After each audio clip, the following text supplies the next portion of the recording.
Good morning. These are the total embryo transfers reported by our members in the last 6 years. There was an increase in about 232% on the in vitro embryo transfers, but only 11% on the conventional embryo transfers in the last 6 years. But still, 70% of our members' embryo transfers are from embryos produced in vivo. We have a similar scenario at home where only 35% of our transferred embryos are in vitro, but the rest is all from flushes. When you have a flush day like this, it's easy to decide what you're going to do with the embryos, if you should freeze or if you should want to transfer. We have no problems. But when you have a group like this, it's a little hard to decide, oh, you're going to transfer, we're going to get a pregnancy, which ones are actually alive. The use of in vitro culture media to incubate these embryos for about 12 to 24 hours can help you to decide which embryos were actually alive when you flush them, after you decided. It's not going to make the embryo any better, but you're going to at least see which ones are viable at that time. The easiest way of doing it is if you have an incubator in your lab, a CO2 incubator in your lab. Usually, I wash all my embryos, prepare them, however you do your washing at your lab. I usually wash it 10 times, and I do the trypsin washing all of my embryos. I would get those ugly embryos and put them in 1,000 microliter of my in vitro culture media.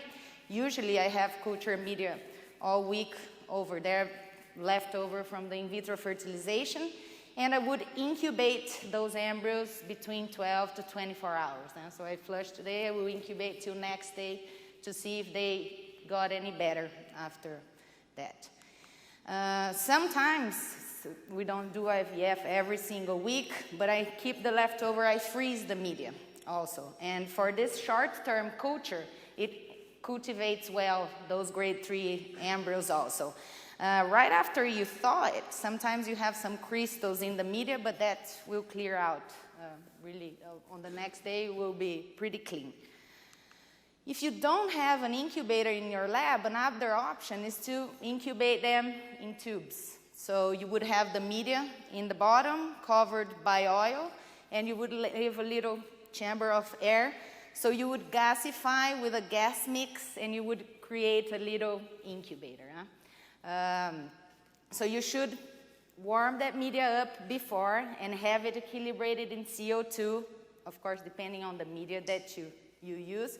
And have it warm, then you would place your ugly embryos over there and incubate it till next day. After you put the embryos, gasify the tube again and close it.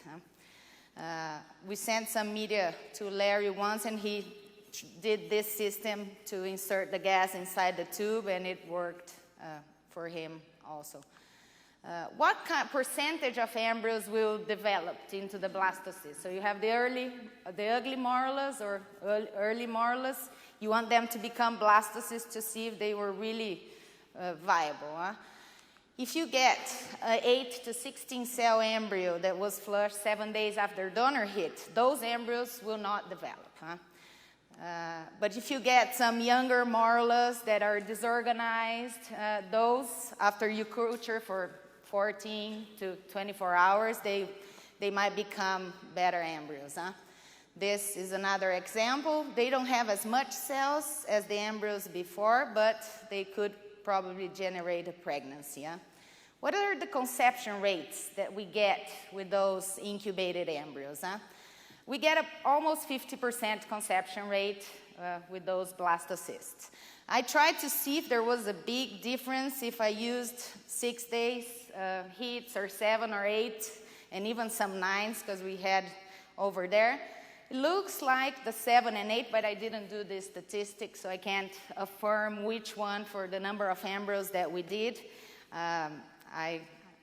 I would try to put on 7 and 8, but I can't affirm to you.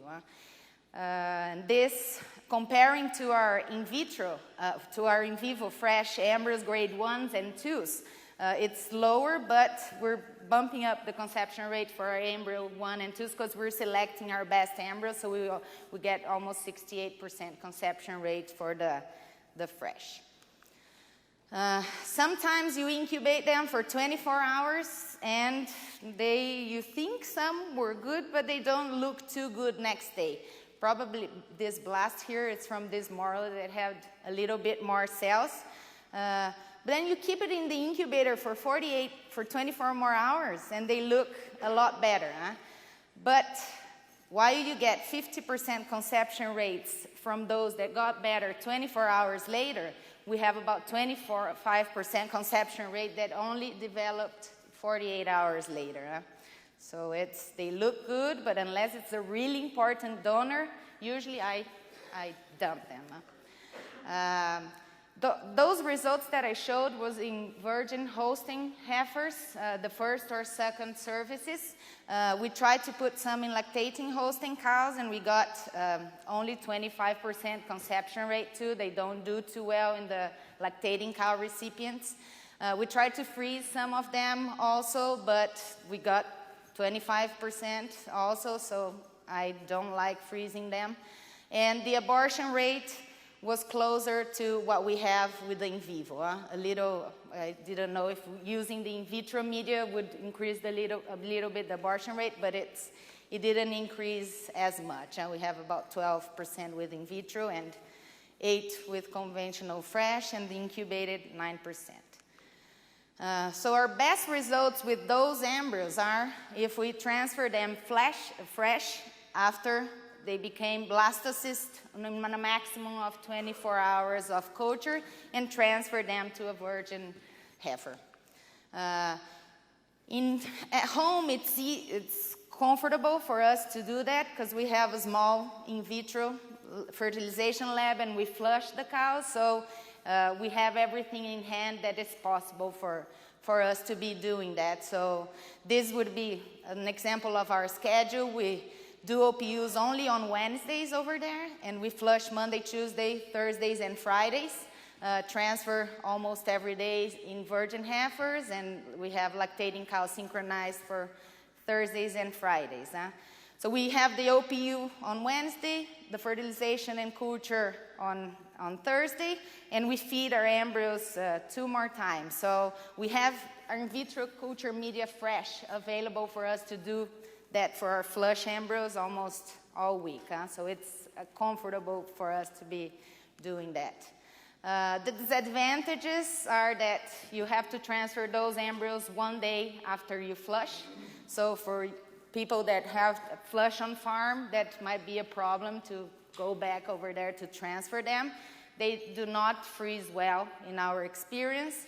You need a CO2 incubator or the gas mix and an incubator, and you need media. And the advantages is that you will confirm the viability of that lower grade or early embryo that you flushed. You will optimize your recipients. You're making sure that that embryo was alive and will go to that recipient. And you will make extra pregnancies from embryos that will probably be dumped.